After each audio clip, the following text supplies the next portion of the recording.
I'm glad you brought that up. I've noticed that you've been in so many commercials. You got the car commercial. What's the car? The Lincoln. Yeah. I see you so much in commercials now, and I know there was a time in hip hop where that was like taboo. Yeah. But now, you know, it's embraced, and it seems like you're one of the artists that truly gets embraced the most, and you get like the high profile stuff. When they put I see that more than I see your video. Yeah. No, I mean, I really realized too that cross marketing is very important, because I remember specifically when I did a Gap commercial, like I've been making records for a good 14 years, 15 years probably, and my mom's friend was finally said something to her about my music, like, man, your son is actually good, like I like that.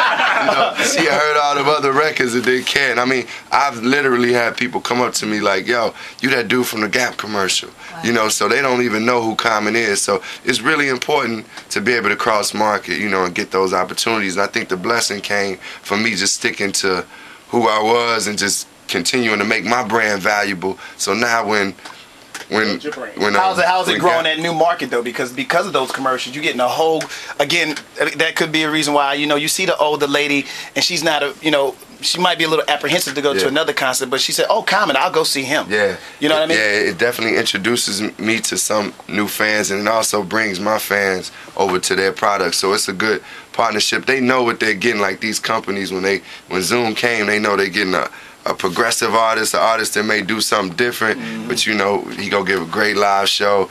He goes, you know, do his best to stay clean out there and not get no craziness, you know. So now, all those things are important when it comes to like when a company decides to mess with you, you know what I mean? That's right. Like, I like messing with the high. I ain't gonna, you ever see me doing no, like, I feel what you're saying. You know what I'm saying? 'Cause I built my brand too up to be at a certain level, so I'm not just trying to associate it with anything. Let's take it all the way back to what made you say, hey, I'm doing this, I'm gonna be a rapper. Man, you know what, I think it was the year Eric B. and Rakim came out with an album called Paid in Full. I was like, man, yes, I want to do this. Like, I'd already liked rapping, I was writing, but then I was like, man, I want to be a rapper. Like, it felt so cool to be it. You could be respected in the hood. You could get ladies. You could get the stardom. Like, I grew up, my first concert my mother took me to was the Jackson 5. So that's the Victory Tour. So I always wanted to be on stage and be like a star. So for me to get the opportunity through hip hop to do it, that was that Eric B. and Rakim moment. And I never looked back from there. First rhyme?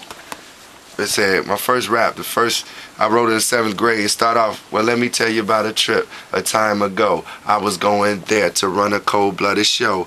When I was there, I saw some people jamming too. They called themselves the Barn Hill Crew. Dr. Ice, Romeo, and Master E. All of the Barn Hill Crew rapping to a T. I asked them, could they rock with me?